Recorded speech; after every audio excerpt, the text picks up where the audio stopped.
Welcome to Pouse around the house. In this video I'm going to give you a quick review and demonstration of the Ox Speedskim, and I'll show you some real life examples of me using this Speedskim so you can see exactly what this tool is all about. So I want to say a quick thank you to Ox who sent me this Speedskim free of charge. Now just to be clear, I'm not sponsored by Ox and this isn't a paid promotion, so this is a genuine, honest review of a tool like all my other tool reviews. So the first thing to note is this particular Speedskim is the ST model, which means it's got a plastic semi-flexible blade, and this one is 600mm long. You can also get a PF model with a 1mm fully flexible blade, an SF model with a 0.3mm stainless steel tip across the blade, and an RE model with a serrated stainless steel blade for providing a key in render. Currently these blades come in a variety of lengths ranging from 300mm all the way up to 1200mm, and the manufacturer states these blades can be used on plaster, sand cement and silicone based products, which is basically your traditional gypsum based plaster, your sand cement renders and the more modern plasters and renders, with the exception of the one blade. And that is the SF model, or the one with the stainless tip, and from what I've read it seems to suggest that that blade is not to be used on your traditional sand and cement renders. And you can also buy an extendable pole with universal pole attachment, which just fixes to this aluminium handle here, and this just allows you to use the Speedskim on a ceiling while stood on the floor. So taking a quick look at the trowel, it's extremely simple, like all the best things in life. There's an aluminium handle, we've got two plastic clips, one on each end. You've got the plastic blade, it's got a little rubber seal either side of the blade, which I guess just stops plaster and water getting inside while you're using it. And it has this nice plastic cover just to protect the tip of the blade. So to remove the plastic cover, you just slide it off like so. Mine seems to be stuck on with a bit of plaster. So you can see this particular one is a fairly rigid blade. Now you can buy replaceable blades for these, which means you don't have to buy the handle each time you want a new blade. So if you want to remove the blade to change it or give it a clean, just pinch these plastic clips there and there, like that. And that clip will just remove out. And when you do that, it means this blade will just slide out. If you want to put it back together, just do the reverse. Then just take the clip and pop it back into place. And then on the aluminium handle, there's a little ridge in there for you to get your fingers in for a nice bit of purchase when you're pulling down a wall. So I've given this a go a few times now just to see what it's actually capable of, and I'm genuinely really impressed. It's a bit of a game changer actually. So I think for both professionals and cowboys like myself, this can only make you neater and faster. Now the one thing to note is that online there are suggestions of using this for all the stages of plastering. Now I would say you can use it throughout the stages of plastering, but for me and the uses I've been doing, I would only really use this to flatten in after the first coat and then flatten in after your second coat. This will not replace your traditional trowel. The problem is with flexible plastic is it will follow the line on the wall. So in my opinion, you want to get a good metal trowel on first, get that plaster into the wall, then use this to go straight over it afterwards. And when you get a really nice flat finish with this, it takes the pressure off, it gives you a little bit of time to go and clean your tools, come back and then get your second coat on or polish off your final coat. So less talking, let's go and see this tool in action. I've never used one of these ever before, so this is a first for me, so we'll see what happens now. I'm going to wet this blade and then I guess let's just wing it like I always do. Wow, how much easier is that? I am already loving this. I don't want to take too much plaster off here either. I'm trying to get a nice curve. So I'll try and push it back on as I go now. I've got to watch my thumbs as well. I think I just caught the ceiling with my thumb then.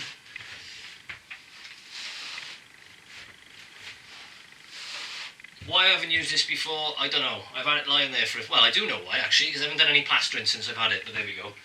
But why I didn't buy one before, I don't know, because this is great, I've got to be fair. Oh, it's great, isn't it? You can just follow the line, see, of this bead, which is really good. Like that, gradually. You can't do that with a hand trowel because of all the timbers in the way. Your handle gets in the way, and also that sharp blade. What you find is you come down, you chip a bit of plaster out the other wall sometimes when you're not looking. So you see, I got a bit of plaster on there. I'm not actually going to wipe that off yet. I'm going to keep pushing it back in if I can.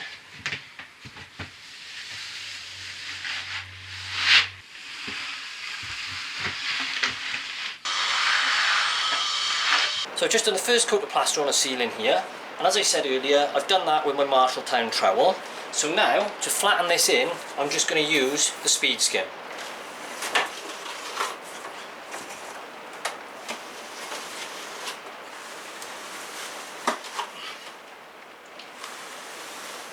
So you can see there, by just putting this right up to the edge, it gives you a nice straight line between your wall and your ceiling. It's nice and long, so it keeps it nice and even, and it's just flattening that out over the length of your speed skim. Now this one is obviously only the 600mm, but you can imagine if that was with a 900, get nice sweeping strokes and it's even quicker. That's doing an absolutely lovely job there of flattening that out.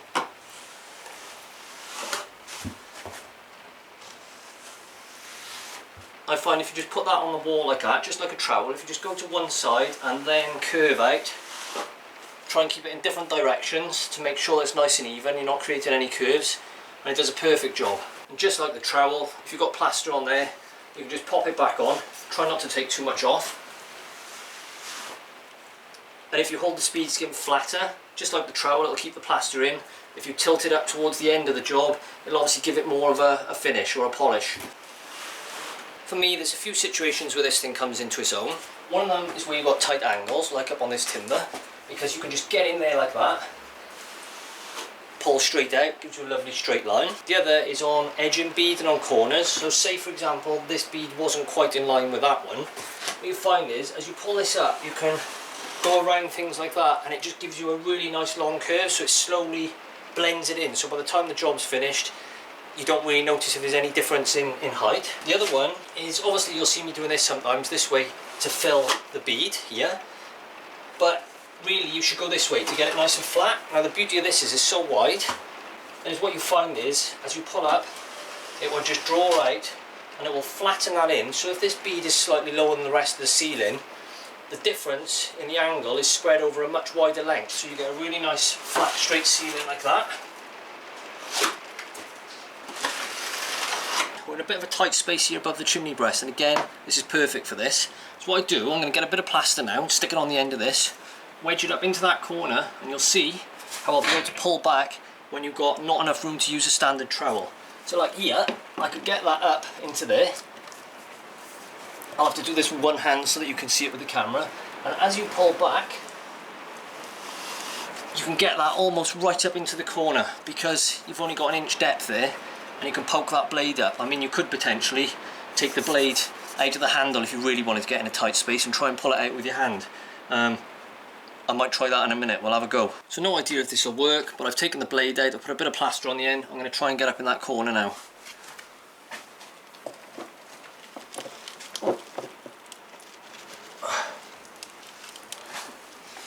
And do you know what, believe it or not, that seems to be working. It's a bit rough in the corner, I might have to go over it a few times with this after, but if I get a bit more on here now, I think we'll get it covered. So here we go, if you look up here in the corner, there's no way you would have got any trowel in there, and by taking that blade off, I have successfully got all the plaster on the ceiling, dragged it off. It looks a tiny bit rough there, but that's my first coat, so I'm going to go and get on with the second coat. We'll be back in a minute. So I just applied my second coat. It's going off a bit quick because it's very warm again today, but you'll see me do exactly the same thing now. I'm just going to go around the edges, into those small gaps, and just see if we can flatten out these bits up to the bead and that kind of thing. So let's see how we get on.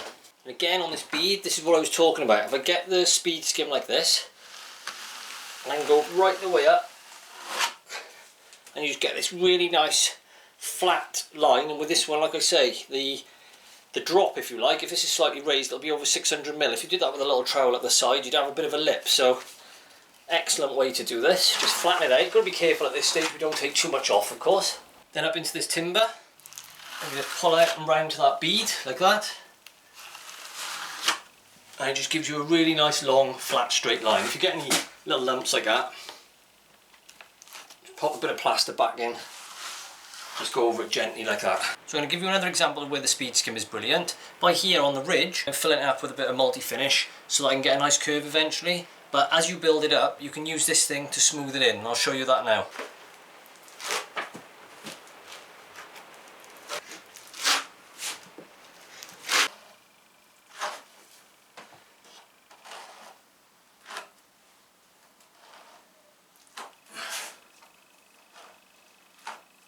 Obviously with this, it's quite wet at the moment, but if you're doing this when it's drying off and you can really push it in, it really does do the trick before polishing off. And like I showed you on that ceiling earlier, it makes a hell of a difference. It's really quick, it makes it really smooth, and it just gives you a bit more confidence when you're doing the plastering. So you can see now how the speed skim gets into nice tight angles like that.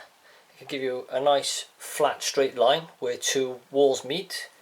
It's perfect for running off bead to give you a nice straight sort of ceiling or wall rather than it lipping out. It's perfect for getting into nice tight spaces like down there, dragging the plaster out. It's perfect for prepping the apex in ceilings like that. And it's perfect for doing your final coat on ceilings over your prep work in an apex, so you get a really nice smooth curve. So all in all, I got nothing bad to say about it. You can't use it for every aspect of plastering.